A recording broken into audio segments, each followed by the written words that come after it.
اب کوئی نماز پڑھا رہا ہو، کوئی جمعے میں امام، اور امام صاحب جو ہیں وہ فَانظُرْ إِلَىٰ ذِكْرِ اللَّهِ پڑھ دیں، اور چونکہ یہ حصہ بہت، یہ سورہ جمعہ اکثر پڑھی جاتی ہے، بہت سے لوگوں کو یاد بھی ہوگی، جو حافظ نہیں انہیں بھی کم سے کم یہ اتنے حصہ یاد ہو گیا ہوگا شروع کا، جو بہت پڑھی جاتی ہے، تو کوئی ٹوکے گا تو نہیں، اس کے اوپر خفا تو نہیں ہوگا کہ غلط پڑھ دیا۔ اب وہاں پہ عالم بھی کوئی موجود ہو تو ان سے پوچھا جائے کہ بھائی اب نماز یہ تو ٹھیک ہے نا، وہ تو کیا جواب ہوگا اس کا؟ تقریباً 1000 جگہ یہ فرق مانا جاتا ہے، الفاظ کا فرق، اور ان سب میں ایمان رکھنا لازم ہے۔ Subscribe the channel and press the bell icon to never miss a video. اعوذ باللہ من الشیطان الرجیم، بسم اللہ الرحمن الرحیم۔ افلا یتدبرون القرآن ولو کان من عند غیر اللہ لوجدوا فیہ اختلافا کثیرا۔ کیا لوگ قرآن میں تدبر، غور و فکر نہیں کریں گے؟ اگر یہ اللہ کا کلام نہیں ہوتا، غیر اللہ کا ہوتا، تو اس میں تمہیں بہت ورودابھاس ملتا، بڑے تضادات ملتے۔ اللہ کا کلام ہونے کی ایک دلیل یہ دی ہے قرآن نے کہ اس میں تضاد نہیں ہے، اس میں ورودابھاس نہیں ہے، اس کی کوئی دو آیتیں ایک دوسرے سے ٹکراتی نہیں ہیں، اس کی کوئی آیت ناقابل عمل نہیں ہے۔ اس میں بہت تفصیل سے اس پر بات ہوئی تھی پچھلی مرتبہ کہ اس میں کوئی بھی آیت منسوخ نہیں ہے، کینسل نہیں ہے، ریپیل نہیں ہوئی، نہ ایسا ہوا کہ تلاوت منسوخ ہو گئی اور عمل آج تک کرنا لازم ہے اس لیے کہ اللہ کے کلام میں یہ ہوا کرتا تھا اور اب کسی طریقے سے نکل گیا ہے۔ یہ تو قرآن کے محفوظ ہونے کے خلاف ہے، اور نہ ایسا ممکن ہے کہ تلاوت تو کرتے ہیں لیکن اب حکم پر عمل نہیں کرنا ہے، اس کا حکم منسوخ ہو گیا۔ اللہ کے پاس سے بات کو حکم یہ آیا، شروع میں تو یہ تھا کہ عمل کرو، بات کو حکم یہ آیا کہ اس پر عمل مت کرنا ہرگز۔ اب یہ پہلے ایسے ہو گیا تھا، اب عمل مت کرنا، اور اللہ کے پاس سے تو آنے کا سوال ہی پیدا نہیں ہوتا۔ نہ اللہ کے کلام کی کسی آیت سے ایسا ہو سکتا ہے، نہ رسول اللہ صلی اللہ علیہ وسلم کی کسی بات سے کوئی آیت منسوخ ہو سکتی ہے، وہ کر ہی نہیں سکتے جن پر یہ کلام نازل ہوا تھا۔ جتنی منسوخی ہے وہ بعد کے لوگوں نے اپنے ذہن سے، اپنے دماغ سے کی۔ قرآن میں کوئی ایک آیت بھی منسوخ نہیں ہے، ورنہ یہ قرآن کی اس آیت کے، سورہ نساء کی آیت نمبر 82 کے خلاف ہوتا، جس کا درس چل رہا ہے۔ اس کا ایک بہت اہم پہلو میں نے پچھلی بار کہا تھا، جو بہت اہم ہے، جو اسی آیت سے متعلق ہے اور بہت سیریس بات ہے، اس کا عنوان ہے اختلاف قرأت۔ اختلاف قرأت کے عام طور سے معنی ہمارے ہاں سمجھے جاتے ہیں، عوام جو سمجھتے ہیں کہ قرآن 7 قرأت ہوتی ہیں، قرآن میں 7 طرح کی قرأتیں ہوتی ہیں، 7 لہجوں میں قرأت کی جاتی ہے، قاری کرتے ہیں۔ ہم بھی یہ سمجھتے تھے، لیکن ہمارے یہاں ایک قاری صاحب بچوں کو پڑھانے آیا کرتے تھے، بہت پرانی بات ہے۔ وہ کہتے تھے میں نے 7 قرأت سیکھی ہیں، میں اس کا ماہر ہوں۔ تو 7 قرأت حدیث کی کتابوں کے اندر یہ لفظ آیا ہے کہ اس پر وہ کہتے تھے کہ 7 قرأتیں، 7 قرأت، 7 طرح کی قرأتیں ہوتی ہیں، میں نے 7 سیکھی ہیں۔ اصل میں لفظ قرأت نہیں، روایات میں جو الفاظ آئے ہیں کہ 7 حروف پر نازل ہوا، وہ عرف عام میں 7 قرأتیں کہلاتا ہے۔ قرأتیں تو بہت طرح کی ہو سکتی ہیں، بہت لہجے ہو سکتے ہیں اور ہیں دنیا میں۔ مطلب یہ نہیں ہے اس کا 7 قرأت کا یا 7 حروف کا، مطلب کیا ہے وہ بڑی سیریس بات ہے، ابھی سمجھ میں آئے گا آپ کی، میں آگے چل رہا ہوں۔ اس روایت کو دیکھیں، حمیدہ بنت ابی یونس نے اطلاع دی، ان روایت کی کہ اس نے کہا کہ میرے باپ نے، جن کی عمر 80 سال کی تھی، مجھ کو حضرت عائشہ کے مصحف سے پڑھ کر سنایا، یعنی حضرت عائشہ کے پاس کوئی نسخہ رکھا ہوا تھا جس میں قرآن کی آیتیں جمع تھیں، اس سے پڑھ کر سنایا۔ ان اللہ و ملائکتہ یصلون علی النبی، یا ایھا الذین آمنوا صلوا علیہ وسلموا تسلیما، یہاں تک تو سورہ احزاب کی ایک آیت ہے، اس میں یہ اور لکھا ہوا تھا آگے وعلی الذین یصلون الصفوف الاول، یہ اس میں اور لکھا ہوا تھا سورہ احزاب کی آیت، یعنی اس سے اور آگے تک تھی، حضرت عائشہ نے کے پاس جو قرآن کی آیتیں جمع تھیں اس کے اندر، یعنی اب جو ہمارے پاس قرآن ہے اس میں سے اتنا حصہ غائب ہو گیا ہے، اس کا مطلب یہ نکلتا ہے۔ راویہ نے کہا، وہی جنہوں نے یہ بیان کی روایت کہ یہ آیت عثمان رضی اللہ تعالیٰ عنہ کے مصاحف میں تبدیلی کرنے سے، تغیر کرنے سے پہلے ایسے ہی تھی۔ یہ شیخ جلال الدین سیوطی بہت بڑے عالم مشہور ہیں، ان کی بہت مشہور کتاب ہے الاتقان فی علوم القرآن، یہ اس میں ہے، اس سے لیے میں نے یہ کہ راویہ نے کہا کہ یہ آیت حضرت عثمان نے جو نسخے 6 نسخے الگ الگ ممالک کو بھیجے تھے، الگ الگ علاقوں میں بھیجے تھے، نقل کرا کے، کاپی کرا کے، تو اس کو الفاظ دیکھیے ان کے، اس کے اندر تغیر اور تبدیلی قرآن میں کرنے سے پہلے، حضرت عثمان نے جو تبدیلیاں کرنی قرآن میں، اس سے پہلے یہ آیت اصل میں ایسے تھی، یعنی حضرت عثمان نے یہ ٹکڑا نکال دیا، انہوں نے قرآن میں تبدیلیاں کی اور یہ ٹکڑا نکل گیا۔ تو اور یہ روایت جو ہے یہ میں نے آپ کو بتایا کہ وہاں سے لیے۔ اب حضرت عثمان نے اس کو ذہن میں رکھیے گا، یہ بہت اہم بات ہے اور بہت غلط انداز میں مشہور ہے، اور اس سے بھی قرآن کی صحت پر بڑا حرف آتا ہے، یہ بڑے اعتراضات ہو سکتے ہیں، مجھ سے ہوئے ہیں سوالات کہ ٹھیک ہے بائبل بہت دنوں کے بعد لکھی گئی، قرآن بھی تو بہت دنوں کے بعد لکھا گیا، یہ الگ بات ہے کہ دونوں میں وقفے کا فرق ہے۔ قرآن تو رسول اللہ صلی اللہ علیہ وسلم کی زندگی میں مکمل لکھا جا چکا تھا، اپنے وہ جو آیات بولتے تھے ان کے کاتب لکھ لیتے تھے، لکھ کے ایسے ہی کہیں اپنے گھر کسی جگہ ادھر ادھر نہیں ڈال دیتے تھے، بے پناہ اہمیت تھی اس کی کہ جو رسول اللہ صلی اللہ علیہ وسلم پہ نازل ہوا ہے انہوں نے بولا ہے، انہوں نے لکھا ہے، وہ لگاتار ایک نسخہ ترتیب دیا جا رہا تھا۔ اگر اپنے اپنے گھر پہ ڈال دیتے ہو، پھر کوئی نیا آ گیا ایک دن لکھنے کے لیے، تو یہ جو ہوتا تھا کہ اس کو فلاں جگہ رکھو، کون سی آیتوں کے، یہ سب موجود ہے تاریخ کے اندر کہ اس کو کون سی صورت کے اندر جو آیتیں پہلے نازل ہوئی تھیں اس کے بعد کس جگہ پر اس کو لگاؤ یا رکھو، آج جو نازل ہوئی، یہ کیسے ہوتا؟ پھر جسے بول رہے ہیں اس کے پاس مان لیے کچھ ہے وہ آیتیں، کچھ نہیں ہے، ہر ایک کے پاس الگ الگ ہیں، کہیں پڑی ہوئی ہیں، خالی ہاتھ بیٹھا ہوا ہے اس وقت اور لکھا اس نے، اب کیسے رکھ دے، کہاں پر ترتیب دے دے؟ تو یہ تو لگاتار ترتیب دے کر رکھا جا رہا تھا، رسول اللہ صلی اللہ علیہ وسلم کے پاس رہتا تھا، ظاہر ہے اس بات سے، تبھی تو یہ ہوتا تھا کہ ان کو کہاں پر پلیس کرو، اب جو آج آیتیں آئی ہیں اس کی ترتیب ہاتھ کی ہاتھ بدلی جا رہی تھی۔ اور پھر یہ تاریخ میں صاف صاف موجود ہے انہی حدیث کی کتابوں کے اندر کہ پھر وہ ایک مکمل نسخہ نبی اکرم صلی اللہ علیہ وسلم کی زندگی میں تیار ہوا، حضرت حفصہ کے پاس رکھوایا گیا۔ یہ بھی صاف صاف موجود ہے کہ حضرت عثمان نے اس نسخے کو منگوایا کہ ہم واپس کر دیں گے، ہمیں عاریتاً دے دیجئے، اور اس سے پھر انہوں نے نقل کروائے تھے نسخے، تو انہوں نے اصلاً یہ کام کیا تھا کہ نقل کروائے تھے نسخے، اس سے جو ماسٹر کاپی تھی حضرت حفصہ کے پاس رکھا ہوا تھا، جو رسول اللہ صلی اللہ علیہ وسلم کی زندگی ہی میں لکھا جا چکا تھا، ان کے سامنے تیار ہوا تھا، اس سے نقل کروائے انہوں نے۔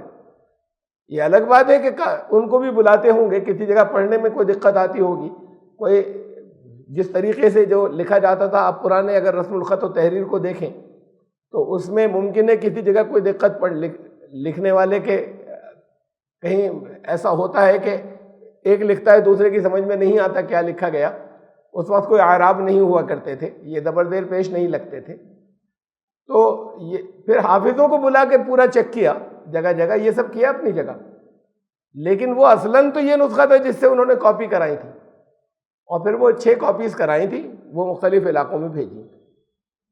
یہاں پر بات یہ آ رہی ہے کہ یہ ان کے ان مصاحف میں جو حضرت عثمان نے لکھوائی تھے قرآن، ان میں جو انہوں نے تبدیلیاں کر دیں، اس تبدیلی تغیر سے پہلے یہ آیت ایسے ہوا کرتی تھی سورہ احزاب کی، اور رابعہ کہہ رہی میں نے خود سنی ہوں، حضرت عائشہ کے پاس یہ ایسے ہی لکھی ہوئی رکھی تھی۔ اب دیکھتے جائیے آپ کیسے کیسے ہمارے یہاں قرآن کے اندر کیا کیا چیزیں جو ہیں وہ مانی جاتی ہیں جو عوام کو نہیں معلوم، یا عوام کے سامنے یہ موضوع کبھی نہیں لایا جاتا۔ دیکھیے یہ سورہ بقرہ کی آیت نمبر 184 روزوں کی ہے، میں نے درمیان کا حصہ لیا ہے۔ وَعَلَى الَّذِينَ يُطِيقُونَهُ فِدْيَةٌ طَعَامُ مِسْكِينٍ، ابھی میں یہاں پر مطلب معنوں سے نہیں ہے، آیت کے معنی کیا تھے، الفاظ کی تبدیلی سے ہے۔ اوپر تو یہ وہی ہے جو لکھا ہوا ہے، جیسا قرآن میں ہے آپ کے پاس، ہمارے پاس، جیسا سارے حافظوں کو یاد ہے، حفاظ کو پوری دنیا میں، اور کوئی فرق کسی جگہ کسی قرآن میں نہیں ہے۔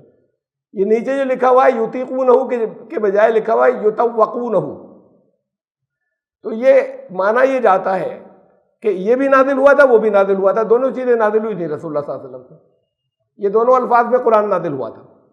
اور یہ تو میں نے آپ کو ایک دیے اتنے ہی سے ٹکڑے کے اندر، اتنے ہی سے ٹکڑے کے اندر۔ پھر ایک یہ بھی ہے کہ فدیتن کے بجائے فدیتو ہے، اور مسکین کے بجائے مساکین ہے، اتنے ہی سے ٹکڑے میں یہ بھی ہے۔ یعنی اتنی تبدیلیاں جو ہیں اس آیت کے اتنے سے ٹکڑے میں سورہ بقرہ کے مانی جاتی ہیں۔ اور ابھی میں آگے چل کے آپ کو بتاؤں گا کہ اس پر ایمان رکھنا لازم ہے سب کا، کہ یہ قرآن ایسے بھی نازل ہوا تھا، ایسے بھی ہوا تھا، یہ لفظ بھی قرآن میں نازل ہوا تھا، یہ لفظ بھی نازل ہوا تھا، آپ کا جیسے دل چاہے پڑھ لیجیے، اس پر ایمان رکھنا لازم ہے۔ ہاں، یہ ایمان کی بات عوام کو نہیں بتائی جاتی، یہ صرف علماء ایمان رکھتے ہیں۔ ابھی یہ ہے، یہ جہاں سے یہ آئی ہے، یہ بخاری کی روایت ہے کتاب التفسیر کے اندر۔ اس آیت کے ذیل میں یہ بخاری میں ہے کہ عطا بن ربا ایک مشہور صحابی ہیں، انہوں نے حضرت ابن عباس سے سنا کہ وہ پڑھا کرتے تھے، ان کو پڑھتے ہوئے سنا کہ وہ علی الذین یطوقونہ، یہ جو نیچے لکھا ہوا ہے وہ ایسے پڑھا کرتے تھے۔ یہ بخاری کی کتاب التفسیر میں ہے یہ بات۔ اب وہاں پر ہے تو اس لیے بھی ایمان رکھنا لازم ہے کہ یہ قرآن ایسے بھی نازل ہوا، ایسے بھی نازل ہوا، یعنی دونوں صحیح ہیں اور دونوں طریقے سے قرآن نازل ہوا ہے۔ یہ پھر دیکھیے، یہ سورہ نور کی آیت نمبر 15 کا ذرا سا ٹکڑا ہے جس سے میں نے کمپیئر کیا۔ اوپر تو وہ ہے جو آپ کے پاس قرآن کریم میں موجود ہے، جو آج آپ کے پاس قرآن ہے۔ پوری دنیا میں اس لفظ میں کوئی فرق نہیں ہے، کسی جگہ کسی قرآن کے اندر جتنے طبع ہوئے ہیں، جتنے پرنٹ ہوئے ہیں، جتنے شائع ہوئے ہیں، پوری دنیا میں کسی حافظ کو اس سے الگ یاد نہیں ہے، کسی ایک کو بھی۔ اور یہ نیچے جو ہے تلقونہ کے بجائے تلقونہ، ایسے بھی نازل ہوا تھا قرآن۔ رسول اللہ صلی اللہ علیہ وسلم کے پاس یہ آیت ایسے بھی نازل ہوئی تھی اور ایسے بھی نازل ہوئی تھی اس لفظ کے ساتھ بھی۔ یہ کسی قرآن میں ملے گا نہیں، کسی حافظ کو یاد نہیں ہوگا، لیکن اس پر ایمان رکھنا ضروری کہ ایسے بھی نازل ہوا تھا۔ یہ کہاں سے لیا ہم نے؟ یہ بھی بخاری میں ہے کہ ابن ابی ملیکہ ہیں، انہوں نے حضرت عائشہ کے بارے میں کہا کہ وہ اذ تلقونہ پڑھا کرتی تھی اور کہتی تھی کہ یہ الولق سے بنا ہے یہ لفظ تلقونہ، اور اس کا مطلب ہے جھوٹ۔ اس لفظ کا مطلب کہ وہ لوگ اپنی زبانوں سے جھوٹ گڑھتے ہیں۔ تو راوی کہتے ہیں، یہی ابن ابی ملیکہ، کہ حضرت عائشہ کو دوسروں سے زیادہ حقدار ہیں یہ فیصلہ کرنے کی کہ یہ صحیح یہ ہے تلقونہ، بجائے اس کے جو آپ کے پاس اس وقت قرآن میں ہے۔ حضرت عائشہ ان کو اس کا زیادہ علم تھا، اس لیے کہ یہ آیت انہی کے بارے میں نازل ہوئی تھی، تو اس لیے ان کو اس بات کا زیادہ علم تھا کہ صحیح یہ ہے، اور وہ اس کو ایسے پڑھتی تھیں۔ یہ بخاری کتاب المغازی، اور ایک جگہ اور ہے بخاری کتاب التفسیر میں بھی ہے، دو جگہ ہے یہ روایت بخاری کے اندر۔ یہ دیکھیے، اور ذرا زیادہ سیریس بات ہے سورہ یوسف کی آیت نمبر 110۔ یہ بھی میں نے پوری آیت نہیں لی یہاں پہ، تو آپ کو خالی کمپیئر کرنا مقصود ہے الفاظ کا، اور ترجمے سے بھی یہاں پر کوئی مطلب نہیں ہے یعنی اس موضوع کا۔ حتیٰ اذا استیأس الرسل، جب الفاظ بدل رہے ہیں تو معنی تو بدل ہی رہے ہیں۔ حتیٰ اذا استیأس الرسل وظنوا انہم قد کذبوا، یہ بیچ کا ایک میں نے فقرہ لیا ہے۔ یہ بھی روایت جو ہے وہ بخاری کے اندر ہے۔ حضرت عروہ بن زبیر رضی اللہ تعالیٰ عنہ سے روایت ہے کہ انہوں نے حضرت عائشہ رضی اللہ تعالیٰ عنہ سے یہ آیت جو ہے اس کے متعلق پوچھا، اور ان سے کہا حضرت عروہ نے کہ اس میں شبہ ہے، اس آیت میں تو کذبوا ہم پڑھتے ہیں، تو یہ کذبوا ہے یا کذبوا ہے؟ دونوں سے معنوں میں فرق ہے۔ اس بحث میں نہیں جا رہا آپ کو بتانے کے لیے کہ اس سے کیا معنی نکلتے ہیں اور اس سے کیا نکلتے ہیں۔ اور دیکھیے حضرت عائشہ کے کہنے کے مطابق ہی معنوں میں زبردست فرق ہے۔ اور انہوں نے پوچھا کہ اس آیت میں یہ کذبوا ہے یا کذبوا؟ اب آپ کے پاس تو قرآن میں یہ کذبوا یہ لکھا ہوا ہے، یہی سب کو یاد ہے، سارے حفاظ کو، دنیا کے ہر قرآن میں ایسے ہی لکھا ہوا ہے جتنے چھپے ہیں، کسی جگہ تشدید کے ساتھ میں کذبوا نہیں ہے۔ تو حضرت عائشہ نے کہا کہ نہیں، کذبوا تشدید کے ساتھ میں۔ یہ بڑی تعداد میں زیادہ روایات یہ حضرت عائشہ پہ جاتی ہیں، حضرت عمر پر جاتی ہیں، انہی دونوں پہ لگتے ہیں زیادہ تر سارے اس طرح کے الزام جتنے بھی ہیں گڑبڑ کے۔ تو حضرت عائشہ نے کہا کذبوا، تو میں نے کہا کذبوا پڑھیں تو کیا حرج ہے؟ ہم تجدید نہیں پڑھیں، یعنی ایسے پڑھیں جیسے آپ کے پاس ہے قرآن میں۔ تو انہوں نے پوچھا حضرت عروہ نے کہ اگر ایسے پڑھیں تو حرج کیا ہے؟ انہوں نے کہا معاذ اللہ، پھر مطلب سمجھایا اس کا کہ اس سے دیکھو کیا معنی ہو جائیں گے، یہ تو شیطانی بات ہے، ایسے جیسے آپ کے پاس آیا ہوا ہے حضرت عائشہ کی نظر میں یہ ایک شیطانی بات ہے کہ اللہ کی پناہ، یہ ایسے نہیں پڑھ سکتے۔ آگے انہوں نے کہا جو بھی وہ مطلب سمجھتی تھی آگے اس سے انہوں نے کہا نہیں ہرگز ایسے نہیں ہے، تو ایک شیطان ہے۔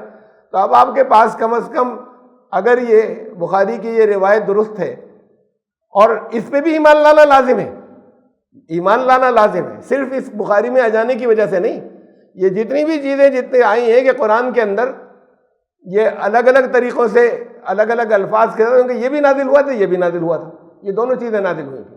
تو انہوں نے کم از کم یہ ایک مقام تو ایسا ہے کہ جہاں پر اور جگہ بھی ہیں جہاں معنوں میں فرق ہے، ہر جگہ فرق ہے تقریباً، تو کہیں تو ایسا ہے کہ وہ معنی تھوڑے ملتے جلتے ہیں، لفظ بدلا ہوا ہے، کہیں ایسا ہے کہ بڑے مخالف معنی ہو گئے، مختلف ہی نہیں مخالف معنی ہو گئے۔ تو ایک مقام یہ ہے کہ جہاں حضرت عائشہ نے کہا کہ وہ قرآن جو آپ پڑھتے ہیں اس پر انہوں نے کہا معاذ اللہ، اللہ کی پناہ، اس کے تو معنی بڑے خطرناک ہو جائیں گے۔ یہ ہے ایک روایت۔ پھر حضرت عمر بن خطاب سے روایت ہے کہ میں نے ہشام بن حکیم کو سورہ فرقان پڑھتے ہوئے سنا۔ اب یہ حدیث کے بہت سے مجموع میں یہ روایت، یہ بخاری میں بھی ہے، مسلم میں بھی ہے، ابو داؤد میں بھی ہے، ترمذی میں بھی ہے، نسائی میں بھی ہے، اور بہت سے اور کچھ مجموعوں میں بھی ہے۔ حضرت عمر سے روایت ہے کہ میں نے ہشام بن حکیم کو سورہ فرقان پڑھتے ہوئے سنا۔ اب ڈاٹ ڈاٹ میں نے لگا دیا، بہت لمبی ہے یہ، وہ بیچ کا میں آپ کو سنا دیتا ہوں، اس کا پورا یہاں پر اگر کمپوز کرتے تو وہ لمبی جاتی، بہت سی سلائڈز میں جاتا، تو یہ درمیان میں جو ڈاٹ لگا دیے ہیں وہ سنا دیتا ہوں کہ کیا تھا یہاں۔ اب وہ جیسا رسول اللہ صلی اللہ علیہ وسلم نے حضرت عمر کو سکھایا تھا وہ اس سے الگ پڑھ رہے تھے، بہت سے الفاظ اس کے اندر، تو ان سے برداشت نہیں ہو رہا تھا کہ وہ حملہ کر دیں یا روک لیں یا درمیان میں ہی نماز ان کے درمیان میں کھینچ لیں انہیں، دراصل جذباتی بھی تھے۔ بہرحال بڑی مشکل سے انتظار کیا ان کے نماز ختم کرنے کا، اور اس کے بعد ان کے گلے میں چادر ڈال کے، یہ سختی کے لیے ہوتا تھا گلے میں چادر ڈال کے کھینچنا، تو ان سے کہا یہ کیا پڑھ رہے تھے تم؟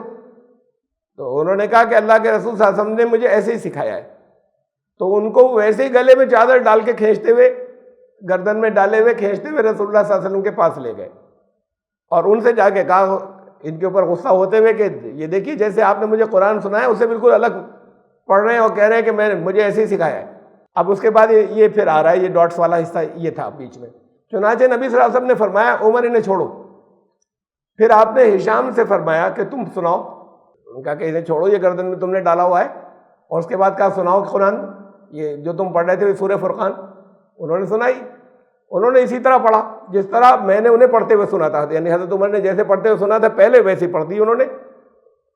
تو پھر آپ صلی اللہ علیہ وسلم نے مجھ سے فرمایا حضرت عمر سے، عمر تم پڑھو، چنانچہ میں نے پڑھا تو ویسے پڑھا جیسے ان کے کہنے کے مطابق ان کو سکھایا تھا، اور بہت الگ تھی وہ بہت سی جگہوں پر۔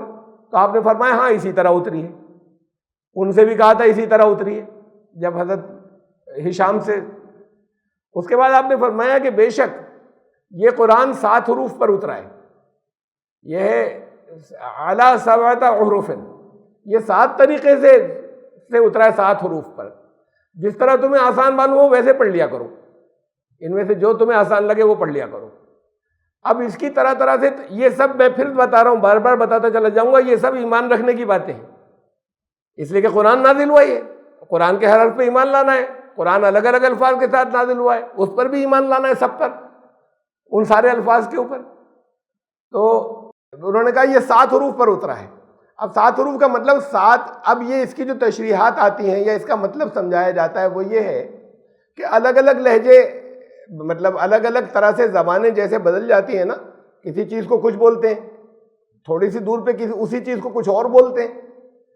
تو عربوں کے یہاں بہت سے قبیلے تھے، تو ان رسول اللہ صلی اللہ علیہ وسلم نے جب قرآن نازل ہوا تو اللہ سے درخواست کی کہ تھوڑا اس کے اندر ریلیکسیشن کر دیجئے، مطلب یہ اور لوگوں کی بھی رعایت کر لیجئے جو تھوڑا سا جن کے ہاں الفاظ کچھ اور طریقے سے بولے جاتے ہیں۔ تو پھر وہ 2 حروف پر نازل ہوا ان کی۔ پھر رسول اللہ صلی اللہ علیہ وسلم نے کہا کہ اللہ سے درخواست کی کہ اور تھوڑی اس کے اندر رعایت کر لیجئے بہت سے قبیلوں کی، تو پھر 7 حروف پر نازل ہوا، یعنی 7 الگ الگ طرح کے، وہ اس وجہ سے کہ بہت سے قبائل ہیں عرب کے اندر، ان سب کی زبان کی رعایت ہو جائے، وہ ہر مختلف کوئی لفظ سمجھتے تھے، یہاں والے جو سمجھتے تھے وہ اسے نہیں سمجھتے تھے یا اس کو کچھ اور کہتے تھے، تو ایسے وہ 7 حروف پر نازل ہوا قرآن پہ۔ دیکھیے یہ حضرت عمر اور حضرت ہشام یہ دونوں قریشی ہیں، ان کے یہاں 2 الگ لہجوں کا سوال نہیں ہے، ایک کہیں دور کے قبیلے کے ہوتے ان کے اندر، تو یہ دونوں کے قریشی ہیں۔ حضور صلی اللہ علیہ وسلم نے اس روایت کے مطابق بالکل بہت سے الگ الفاظ اس کے اندر پڑھا کے سکھا دیے ہیں، یہ بھی قریشی کو، اور یہ بھی حضرت عمر بھی قریشی ہیں، ایک ہی قبیلے کے ہیں، یعنی زبان کے اعتبار سے، اور حضرت عمر کو بالکل اس میں بالکل ڈیفرنٹ الفاظ کے ساتھ میں سورہ فرقان سکھا دیے، اور یہ فرمایا کہ ایسے بھی نازل ہوا ہے اور ایسے بھی نازل ہوا ہے۔ تو یہ تو ساری بات ختم ہو جاتی ہے، یہ دلیل ہی ختم ہو جاتی ہے کہ یہ اس وجہ سے 7 حروف پر ہوا۔ حضور صلی اللہ علیہ وسلم نے درخواست کی، اچھا اللہ کو تو اس بات کی فکر نہیں تھی، یہ اللہ رب العزت کو بہت کہ بھئی لوگوں کا رعایت رکھی جائے، تو رسول اللہ صلی اللہ علیہ وسلم نے کی درخواست کہ قرآن سب کی سمجھ میں آ جائے، تو اس لیے الگ الگ الفاظ میں اترے، وہ درخواست کی تو پھر اللہ نے 2 حروف پر نازل کر فرما دیا، 2 طرح کے الفاظ میں، پھر کہا کہ اور رعایت کریے لوگوں کی، تو پھر 7۔ یہ ایسی ہے روایت جیسے وہ معراج والی ہے کہ رسول اللہ صلی اللہ علیہ وسلم پر 50 نمازیں 50 وقت کی فرض ہو گئیں، اب وہ 50 وقت کے کا حکم لے کے چل رہے تھے واپس، 7ویں آسمان سے نیچے اترے تو جس آسمان پہ حضرت موسیٰ تھے، انہوں نے پوچھا کیا ہوا، تو انہوں نے کہا 50 وقت کی نمازیں لے کر آئے ہوں اپنی امت کے لیے، تو انہوں نے کہا پڑھ ہی نہیں سکتے، تو میں جاؤ اپنے رب سے پھر سے جاؤ درخواست کرو کم ہی کر دیں، تو پھر وہ گئے اور 50 کی جو ہے وہ کم کر دی گئی، مجھے یاد نہیں اس وقت 20 کر دی گئی، کہ فگر یاد نہیں رہی کہ اس درمیان میں کتنی کی گئی، یہ تک اچھا جاؤ کم کر دی۔ اب پھر واپس آئے، حضرت موسیٰ نے پھر پوچھا کیا رہا، تو انہوں نے بتایا کہ کم کر کے اتنی کر دی ہیں 20، تو انہوں نے کہا نہیں پڑھ سکتے، میں نے دیکھا ہے اپنی امت کو، یہ نہیں پڑھ سکتے دن بھر میں اتنی نمازیں، پھر جاؤ درخواست کرو، پھر گئے، ایسے وہ کئی مرتبہ جانا پڑا، پھر 10 ہوئیں اور پھر 5 ہوئیں، بار بار جاتے رہے درخواست کرتے رہے کہ کم کر دیجئے، پھر وہ 5 وقت کی ہو گئیں، پھر واپس آئے تو حضرت موسیٰ نے پوچھا کیا ہوا، انہوں نے کہا 5 وقت کی ہو گئی روزانہ، انہوں نے کہا نہیں پڑھ سکتے 5 وقت کی، ابھی پھر جاؤ درخواست کرو اپنے رب سے کہ کم کر دیں، تو انہوں نے کہا اب مجھے شرم آتی ہے، اب میں نہیں جاؤں گا، یہ بس یہ 5 ہی وقت کی ٹھیک ہے۔ تو اب یہ اللہ کو تو معلوم نہیں تھا کہ لوگ کیا کر سکتے ہیں، کتنے مکلف ہیں کتنے نہیں ہیں، حضرت موسیٰ بتا رہے ہیں، رسول اللہ صلی اللہ علیہ وسلم کی بھی سمجھ میں نہیں آئی تھی، حضرت موسیٰ اس امت کے بارے میں بتا رہے ہیں کہ یہ کیا کر سکیں گے کیا نہیں کر سکیں گے، اور ٹکڑوں ٹکڑوں کے اندر وہ جانے کے بعد کمی ہو رہی ہے، پھر اس طریقے سے 5 ہو گئیں، 50 وقت کی نمازیں دن بھر میں یہ اللہ نے پہلے فرض کر دی تھی۔ کس طرح کی چیزیں ہیں، اسے کیوں کامن سینس لوگوں نے کبھی استعمال نہیں کیا، کیوں سنتے ہی نہیں کہہ دیتے کہ یہ سب چیزیں جو ہیں یہ خرافات ہیں، چاہے جس کتاب کے اندر آ گئی ہوں، چاہے وہ جس درجے کی آپ لوگ اس کو آپ مانا کرتے ہو۔ اسی طرح کی یہ ہے کہ پہلے وہ ایسا قرآن نازل ہوا تھا کہ جیسے آپ لوگ پوری دنیا میں ایک جیسا ہے، پھر کہا کہ کوئی ڈیفرنٹ الفاظ میں حضور کی درخواست پہ کر دیا 2، پھر اس کے بعد کہا نہیں 7 قبیلوں کا لحاظ رکھیے، تو 7 طرح کے الفاظ کے اندر قرآن جو ہے وہ جگہ جگہ ان قبیلوں کی رعایت کرتے ہوئے اتار دیا۔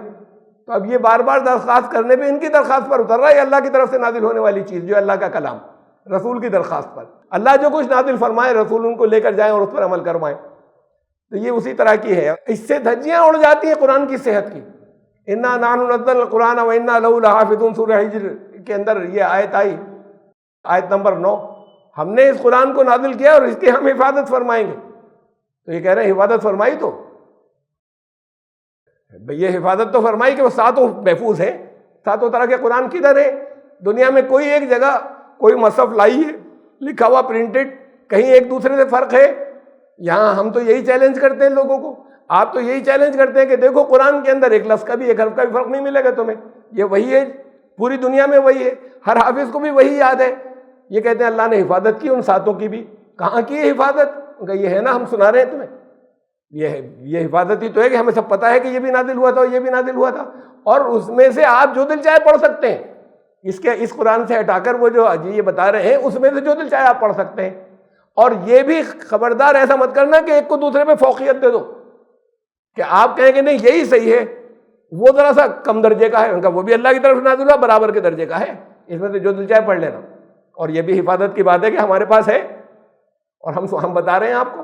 یہ ان کتابوں میں آیا ہے, یہ لکھا ہوا ہے ان کتابوں میں جو قرآن سے باہر ہے.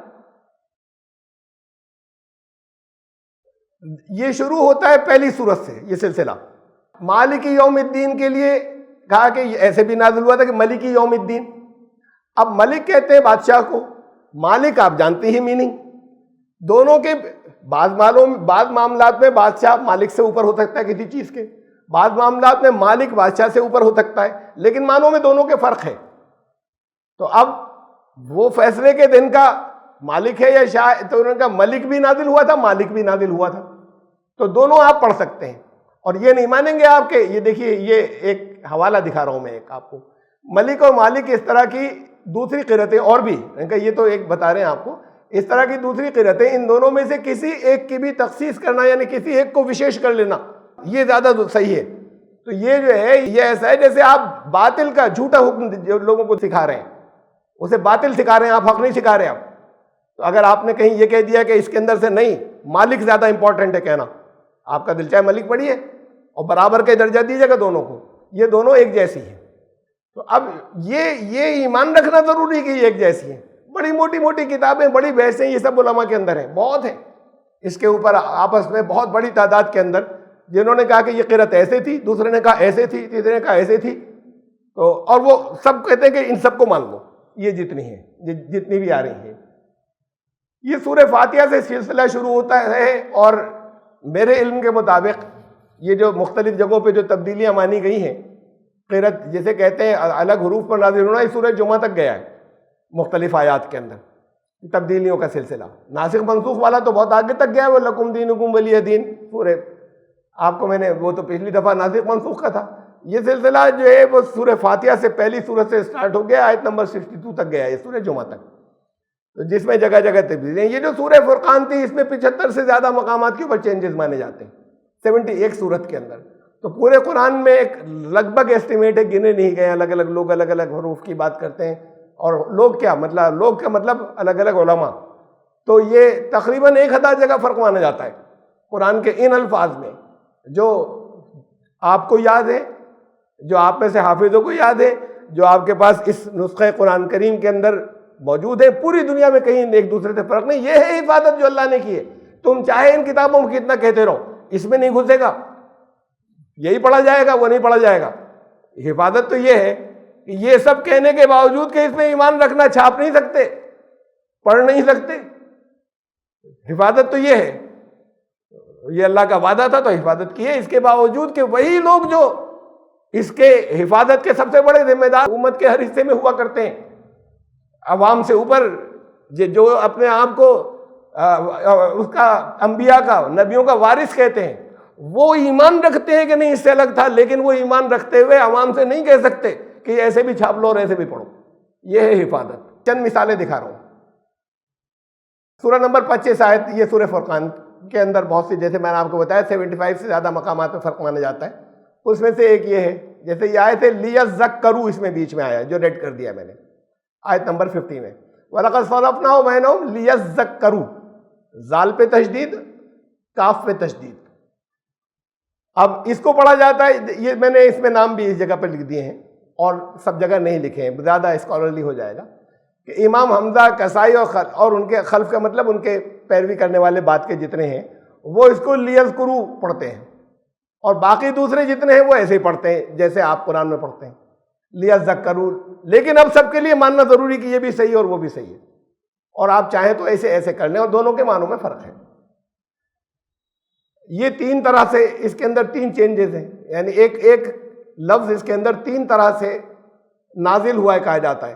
ایسے بھی نازل ہوا اللہ کی طرف سے, ایسے بھی نازل ہوا اور ایسے بھی. یہ سورہ فرقان کی میں نے کئی مثالیں دی ہیں, 75 پلیسز کی تو نہیں دے سکتے. وَالَّذِينَ إِذَا أَنفَقُوا لَمْ يُسْرِفُوا وَلَمْ يَقْتُرُوا, یہ اوپر جو ہے یہ تو وہ ہے کہ جو آپ کے پاس قرآن میں جیسا حفاظ کو یاد ہے. اب یہ ولم یقترو کی جگہ کہتے ہیں ولم یقترو بھی ہے, ولم یقترو بھی ہے, اور اس میں سے آپ جو بھی پڑھ لیں وہ درست ہے. اور اس میں سے کسی کو ایک کو دوسرے کے اوپر یہ نہیں کہیں گے کہ یہ زیادہ امپورٹنٹ ہے اور یہ زیادہ صحیح ہے. ان سب کے اوپر ایمان رکھنا لازم ہے. کیوں لازم ہے؟ کہتے ہیں یہ کنٹینیوٹی سے چلا رہا ہے، تواتر سے ہمارے پاس، لگاتار یہ سلسلہ ہمارے پاس کبھی بریک نہیں ہوا، ایک سے دوسرا ہر دور کے اندر علماء ایک دوسرے کو بتاتے چلے گئے اور ایسے آیا ہے ہم تک، اس لیے یہ صحیح ہے۔ آیا کہاں سے بھائی؟ رسول اللہ صلی اللہ علیہ وسلم سے آیا کیا؟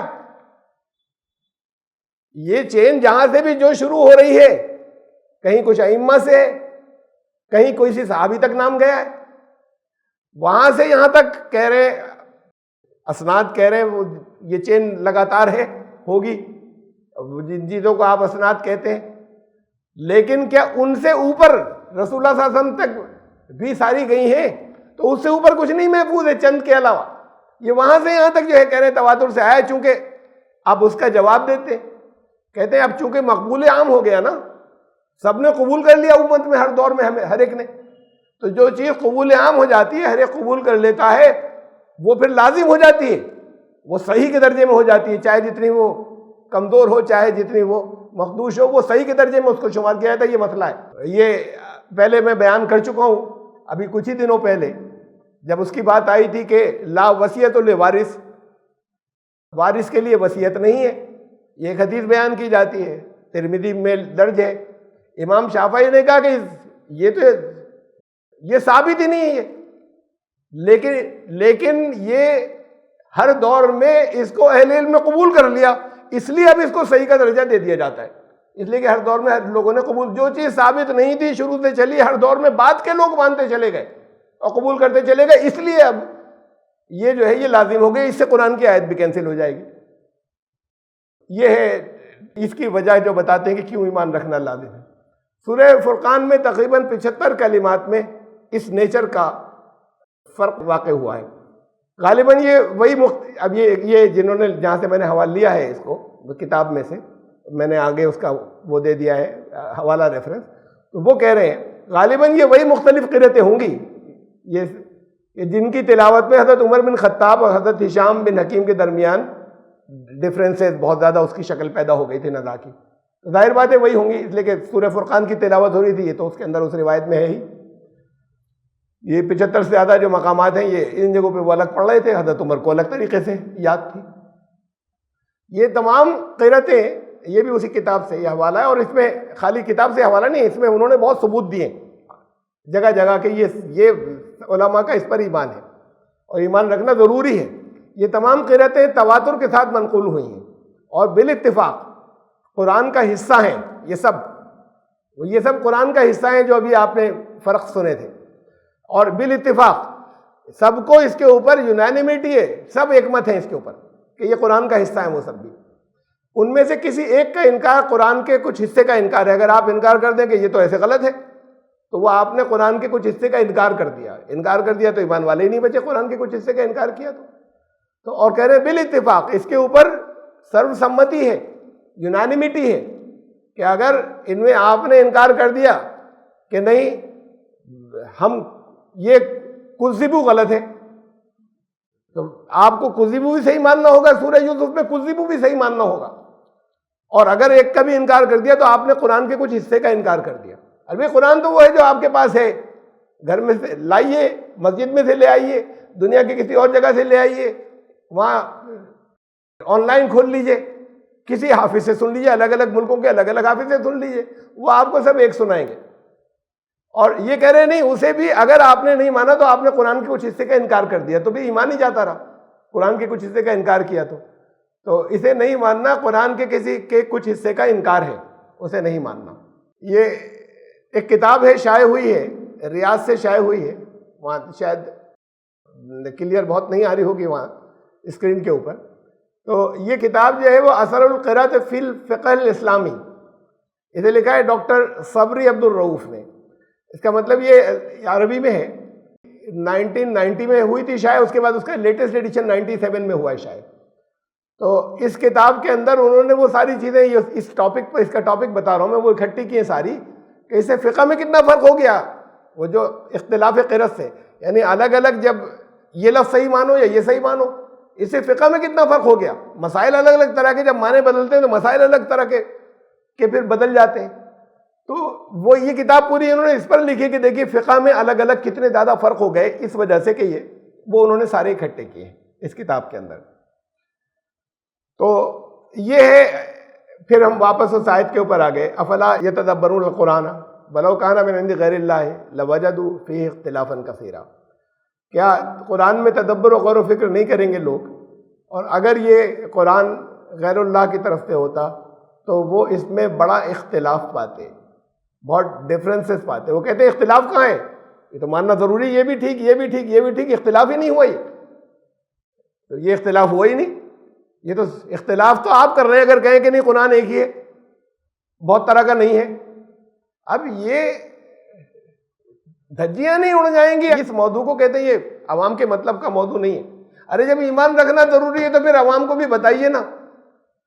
مثلا سورہ جمعہ کے اندر میں نے پہلے بھی آپ کو بتایا تھا, کسی اور موضوع میں آ گئی تھی تو یہ خالی اتنی سی ایک آیت کا حوالہ دیا تھا کہ یا ایھا الذین آمنوا اذا نودی للصلاۃ من یوم الجمعۃ فاسعوا الی ذکر اللہ.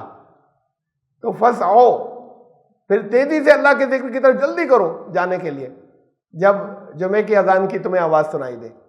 فاسعوا مطلب جلدی سے کوشش کرو پوری اس کی طرف جلدی سے بھاگنے کی. کہتے ہیں یہ دو نام آ رہے ہیں, حضرت عمر اور حضرت عبداللہ بن مسعود, دونوں بڑے جلیل القدر صحابی ہیں, بہت پائے کے صحابی ہیں. حضرت عبداللہ بن مسعود تو وہ ہیں کہ جن سے رسول اللہ صلی اللہ علیہ وسلم نے کہا تھا کہ قرآن ان سے سیکھا کرو, صحابہ سے کہا تھا کہ قرآن ان سے سیکھو. تو ان دونوں کے بارے میں مل رہی ہے یہ روایت. حضرت عمر کے بارے میں تو بخاری کے اندر ہے, اور پھر دوسری روایات کی کتاب میں حضرت عبداللہ ابن مسعود کے بارے میں کہ یہ وہاں پر فاسعوا الی ذکر اللہ کی جگہ فمضوا الی ذکر اللہ پڑھتے تھے. فمضوا کا مطلب چل کر آؤ, بھاگنا وغیرہ تیزی مت کرنا. فمضوا الی ذکر اللہ, تو وہ یہاں پر یہ پڑھتے تھے. اب کوئی نماز پڑھا رہا ہو, کوئی جمعے میں امام, اور امام صاحب جو ہیں وہ فمضوا الی ذکر اللہ پڑھ دیں, اور چونکہ یہ حصہ بہت, یہ سورہ جمعہ اکثر پڑھی جاتی ہے, بہت سے لوگوں کو یاد بھی ہوگی جو حافظ نہیں, انہیں بھی کم سے کم یہ اتنے حصہ یاد ہو گیا ہوگا شروع کا جو بہت پڑھی جاتی ہے. تو کوئی ٹوکے گا تو نہیں, اس کے اوپر خفا تو نہیں ہوگا کہ غلط پڑھ دیا. اب وہاں پہ عالم بھی کوئی موجود ہو تو ان سے پوچھا جائے کہ بھئی اب نماز یہ تو ٹھیک ہے نا, وہ تو کیا جواب ہوگا اس کا؟ تقریباً 1000 جگہ یہ فرق مانا جاتا ہے, الفاظ کا فرق, اور ان سب میں ایمان رکھنا لازم ہے کہ یہ بھی درست ہے. ایک کو دوسرے کے اوپر فوقیت نہیں دے سکتے. یہ بھی ان علوم میں سے ہے جنہیں اگر قرآن پہ کوئی سمجھنے کی کوشش کرنا چاہے تو پھر جو 18 علوم کی فہرست ہے اس میں سے 15 تو الاتقان میں دیے ہوئے. شیخ جلال الدین سیوطی کی کتاب جو ہے الاتقان فی علوم القرآن, 15 کی لسٹ اس میں دی ہوئی ہے, 3 اور بیان ہوتے ہیں. یہ ان علوم میں سے ہے یہ علم کہ جس کے بغیر کوئی قرآن سمجھنے کی کوشش نہ کرے, اتنے علوم آنے چاہیے. یہ بھی شیطانی علم ہے, یہ خالص شیطانی علم ہے جو لازمی کر کے داخل کیا گیا ہے کہ یہ بھی یہ اس علم کا ہونا ضروری ہے, جہاں پر قرآن کی صحت کی دھجیاں اڑ جائیں. حضرت عثمان نے قرآن شریف کی کتابت کروائی حضرت حفصہ سے منگا کر اس نسخے سے. اس میں نے ایک دفعہ یہ کہا تھا کہ بعض جگہ کتابت کی غلطی ہو گئی جو لکھ رہے تھے ان سے. یہ ہے ریکارڈ میں موجود ہے, میں نے اپنے انداز سے نہیں کہہ دیا تھا. یہ ابن ابی داؤد کی کتاب المصاحف بڑی مشہور ہے, اس میں ہے یہ کہ 21 ہوئی تھی 21 مقامات پر, کاتب سے ہو سکتی ہے غلطی. یہ ابن ابو داؤد کے اندر ہے کہ ہوئی تھی غلطیاں 21 جگہ ہو گئی تھی. وہ پھر حافظ بھی تو موجود ہے نا, اگر کہیں کتابت میں غلطی ہو جائے تو وہ ٹھیک کروا دیں گے نا. تو ٹھیک کر دی گئی پھر وہ ان مصاحف کے اندر جب یہ معلوم ہوا تو یہ اس پر ہنگامہ ہوا تھا بہت زبردست میرے خلاف کہ یہ قرآن میں چینجز مانتا ہے, قرآن میں تبدیلیاں مانتا ہے. میں نے تو اس تاریخی حقیقت کی بات کی, تبدیلی نہیں ہوئی, لوگ حافظ ویسے ہی پڑھتے رہے جیسے درست تھا. اگر کسی سے غلط لکھ جائے تو حافظ صحیح پڑھتے رہتے ہیں اور اس کی وجہ سے اسے واپس صحیح کرنا پڑے گا, اور واپس صحیح ہوا. یہ ہے قرآن کی حفاظت. یہ تو الزام لگا تھا کہ یہ قرآن میں چینجز مانتے ہیں, اور میں نے اس 15 منٹ کے حصے میں سے جس میں میں نے 4 دفعہ یہ کہا تھا کہ ایک حرف میں قرآن کی تبدیلی نہیں ہوئی, دوسرے لوگ تو خالی ایمان رکھتے, میں ثابت کر سکتا ہوں کہ نہیں ہوئی. یہ الزام لگانے والے جو ہیں پوری دنیا کے اندر جتنے ان کے گروپ کے لوگ ہیں وہ سب اس میں ایمان رکھتے ہیں قرآن میں 1000 سے زیادہ جگہ تبدیلی ہے اور سب کو ماننا ضروری ہے. ایسے بھی نازل ہوا تھا، ایسے بھی نازل ہوا تھا، ایسے بھی نازل ہوا تھا، ایسے بھی نازل ہوا تھا. ہم بائبل والوں سے کہتے ہیں کہ نہیں ہے تمہارا محفوظ. ابھی کچھ دنوں پہلے آن لائن کچھ اسکالر سے بات ہوئی، بائبل کے اسکالر سے، پادری سے آن لائن ہوئی بات. ان کا تو منہ چھوٹا سا نکل آیا، جواب نہیں دے. میں نے ان کو تسلی دی، میں نے کہا آپ اگلی بار میٹنگ ہوگی اس میں جواب دے دیے گا، پڑھ کر آئیے گا، معلوم کر کے پھر جواب دے دیے گا، جواب مت دیجیے آپ ابھی. تو ان کے سامنے میں نے بہت سی کمیاں رکھی ہیں بائبل کی کہ بھئی یہاں پر یہ اس کے اندر متی کی انجیل میں گاسپل آف سینٹ میتھیو کے اندر حضرت عیسیٰ علیہ السلام کی جو فیملی ٹری دے دی، یہ جو شجرہ جو وہ تو یہ ہے، یہ اس کے اندر دے رہے ہیں. اور وہاں جو لوقا کی انجیل ہے، گاسپل آف سینٹ لیوک، اس کے اندر جو شجرہ ہے، ان دونوں میں بہت فرق ہے، بہت زیادہ فرق ہے. تو پھر انہوں نے اگلی مرتبہ جو بھی وہ جواب لے کر آئے تھے وہ دیا انہوں نے. اور جو دوسرے کچھ اور بھی تھے آڈینس جو خالی سننے کے تھے، ان کو خوب کلیئر ہو گیا کہ وہ جواب قابل قبول نہیں ہے. جو کچھ بھی وہ لائے نہ اس میں یہ تھا کہ ہم دھجیاں ہی اڑا دیں، ان کو بالکل واضح کر دیا، ایک بات کہہ دی لوگوں پہ. لوگ سمجھ لیتے ہیں کہ اچھا یہ جواب لائے ہیں کیسا ہے. ہم تو لوگوں کے سامنے یہ رکھیں کہ یہ کلام تمہارے محفوظ نہیں ہے، اس میں اللہ کا کلام ہے، ہمارا ہی ایمان ہے، ہم اس پہ ایمان رکھتے ہیں. میں نے ان سے کہا کہ ہم اسے ریجیکٹ نہیں کر رہے، ہم سے قرآن کہتا ہے کہ ہم اس میں ایمان رکھیں، لیکن سارے حصے میں نہیں. اس کی بہت سی چیزیں ایسی ہیں جو بعد میں اس میں شامل ہو گئی ہیں. اور پھر قرآن یہ کہتا ہے، یہ میں نے یہ اس آیت کا حوالہ دیا اس میں کہ قرآن یہ کہتا ہے کہ وَلَوْ كَانَ مِنْ عِنْدِ غَيْرِ اللَّهِ لَوَجَدُوا فِيهِ اخْتِلَافًا كَثِيرًا، کہ اللہ کا کلام تو وہ ہوگا جس میں فرق نہیں ہوگا، جس میں اختلاف نہیں ہوگا آپس میں. اب یہ تو قرآن کی بات تھی، کامن سینس کی بات بھی یہی ہے، لیکن میں نے ان سے پھر بائبل کا حوالہ دیا انہیں. میں نے کہا آپ کی بائبل یہ کہتی ہے God is not the author of confusion. یہ کنفیوژن پیدا کرنے والی چیزیں جو ہے، خدا جو ہے وہ ایسی چیزیں نہیں اتارا کرتا. یہ اللہ کے کلام میں نہیں ہوتی کہ جس میں کنفیوز ہو جائے کہ یہ ٹھیک ہے یا یہ ٹھیک ہے. تو یہ تو ہم دوسروں سے بات کر رہے ہیں. اب کل ہی سے لے کے ہمارے اوپر آ جائیں گے یہ دیکھیے ان سب پہ ایمان رکھنا ضروری ہے. آپ کہتے ہیں کہ قرآن محفوظ ہے، قرآن ایک حرف ایسی ہے، آپ کہتے ہیں کہ کوئی فرق کسی جگہ پر نہیں ہے، اور یہ دنیا کے سارے علماء مانتے ہیں. بس اتنی بات ہے کہ کچھ مانتے رہے، چاہے جس درجے کے ہو، چاہے جن کتابوں میں لکھ گیا ہو، لیکن قرآن کے محفوظ ہونے کا ثبوت یہ ہے کہ دنیا میں، پوری دنیا میں ہر جگہ پر قرآن جو ہے وہ ایک ہی ہے. کسی جگہ 1000 سے زیادہ تو کیا کہیں کوئی فرق نہیں ہے، اور دنیا کے سارے حفاظ کو بھی ایک ہی قرآن یاد ہے. یہ ہے اللہ کی حفاظت. یہ اسے چھاپنے کی ہمت نہیں رکھتے، اسے یہ کہتے ہیں کہ نہیں دونوں وہ بھی ٹھیک ہے اور یہ بھی ٹھیک ہے، لیکن کوئی قرآن کا نسخہ چھاپتے نہیں ان تبدیلیوں کے ساتھ. الگ الگ کتابوں میں اپنے پاس لکھا ہوا ہے، اسے آپ لکھ لیجیے، چاہے جن کتابوں میں لکھ لیجیے قرآن سے باہر، قرآن کے اندر داخل نہیں ہو سکا ہو. یہ اس عقیدے کے جو الفاظ صحیح اور مانے جاتے ہیں. یہ آج تیسرا جمعہ تھا اس ایک آیت کی تشریح کا. اس سے پہلے پورا ایک گیا تھا، اور اس سے پہلے آخر کے حصے میں یہ آیت آئی تھی. پھر پورا ایک جمعہ گیا تھا، اور آج بھی تقریباً سارا وقت جو ہے وہ اس میں ختم ہوا. اب انشاءاللہ زندگی رہی تو پھر آیت نمبر 83 سے ہم آگے چلیں گے. اگلے جمعے کو سورہ نساء کی آیت نمبر 83 ہے. سبحان ربک.